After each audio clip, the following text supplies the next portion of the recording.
Bonjour et bienvenue sur la chaîne L'Actu du TA.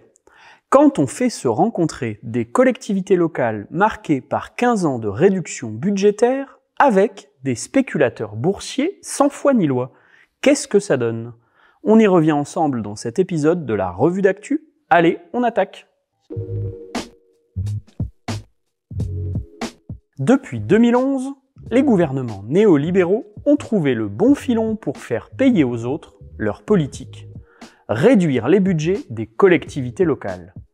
C'est bien simple, en 10 ans, les dotations allouées aux communes, régions et départements ont baissé de 20%. Un cinquième de budget en moins. Mais qu'on se rassure, nos gouvernants ont pensé à tout. Pour que les collectivités fassent des économies, l'État les a forcés à sortir des tarifs réglementés de l'énergie pour acheter sur les marchés privés. Entre 2015 et 2019, nos mairies ont donc été obligées de quitter leur contrat historique pour l'électricité et le gaz, pour faire jouer la concurrence et faire baisser les prix.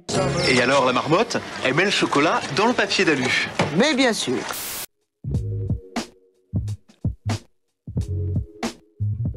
Des prix qui ont pris 50% d'augmentation en 10 ans. Mais ça, c'était avant la guerre en Ukraine. Comment? On me dit à l'oreillette que l'explosion des prix a démarré dès 2021 et que c'est lié à un marché qui repose sur une spéculation effrénée plutôt que sur des calculs de coûts de production. Mais heureusement, le gouvernement applique le bouclier tarifaire qui limite la hausse des factures. Eh bien non, parce que si on revient à nos communes, précisément, elles ne peuvent plus bénéficier des tarifs réglementés. Elles vont donc se prendre des augmentations non pas de 4 ou même 15%, mais plutôt entre 25 et 50%, voire davantage.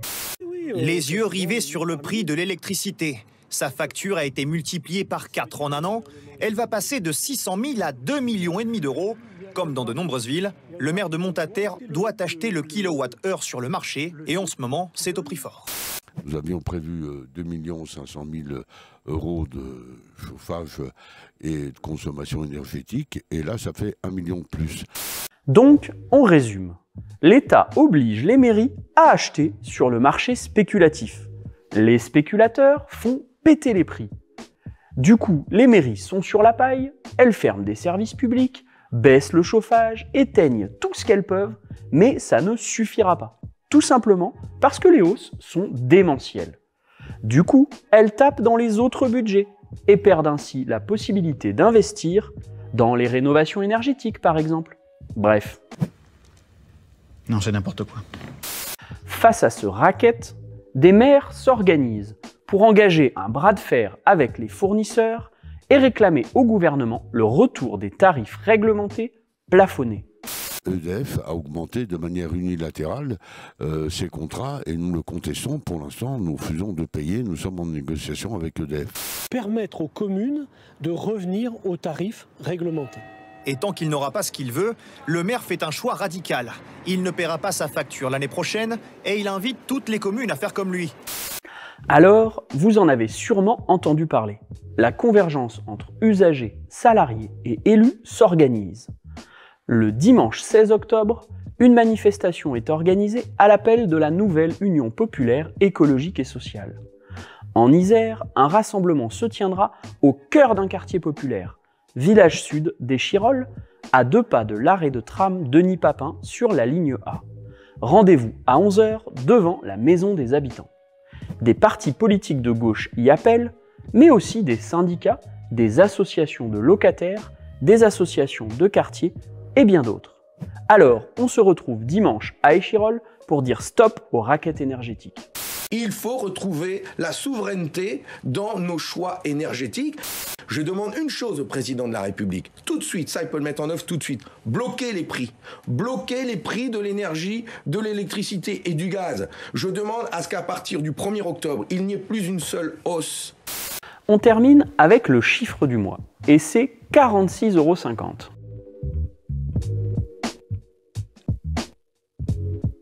46,50 € le mégawattheure, c'est le prix auquel EDF vend un quart de sa production nucléaire. À qui? Mais aux fournisseurs alternatifs, pour qu'ils puissent ensuite nous revendre cette électricité au prix fort. 78 € à l'été 2021 et 290 € le jour où on a tourné cette vidéo. En clair, les centrales financées avec nos impôts tournent à perte pour que des financiers puissent nous saigner à blanc par facture d'électricité interposée. Et si on revenait au monopole public? Cet épisode est terminé. On vous invite à le faire connaître largement en mettant un petit pouce bleu, en partageant sur vos réseaux sociaux et en vous abonnant à la chaîne.